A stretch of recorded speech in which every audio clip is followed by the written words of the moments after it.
Welcome back to all of you.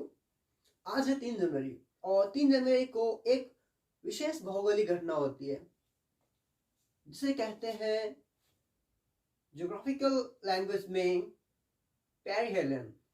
Perihelion या जिसे हिंदी में कहते हैं उपसौर। तो आज हम समझेंगे उपसौर आखिर होता क्या है। ये एक फिगर आप देख रहे होंगे, ये पृथ्वी की दीर्घवृत्ताकार कक्षा में की गई एक सूर्य की परिक्रमा है।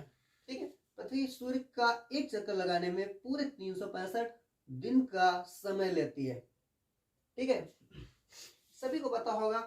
और इस क्रम में सूर्य की परिक्रमा यानी रिवॉल्यूशन, पृथ्वी की 2 गतियां होती हैं, एक रोटेशन और एक होती है रिवॉल्यूशन।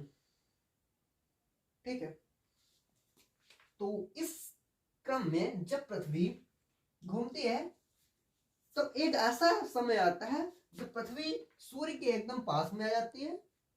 ठीक है, और एक ऐसा समय होता है जब उसकी दूरी सूर्य से बहुत ही दूर होती है।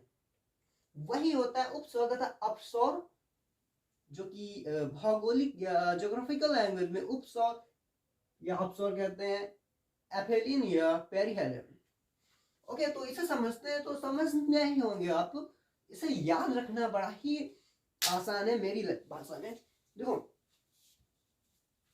उप क्या होता है और अब क्या होता है ये समझ जाओ, बस सारी प्रॉब्लम खत्म। उप मतलब होता है निकट। ठीक है, उप मतलब होता है पास में, और अब का मतलब होता है दूर। ठीक है, उप का मतलब होता है पास में, अब का मतलब होता है दूर।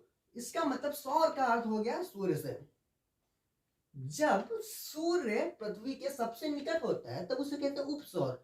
और ये कब होता है? 3 जनवरी।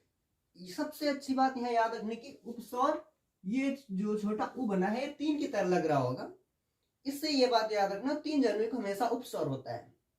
ठीक है, अपसौर कब होता है? जब सूर्य जो होता है पृथ्वी से सर्वाधिक दूरी पर होता है। अब वो दूरी कितनी होती है? 152 मिलियन वर्ग किलोमीटर। कितनी?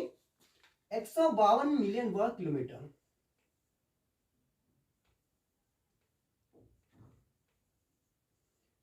Million kilometre square.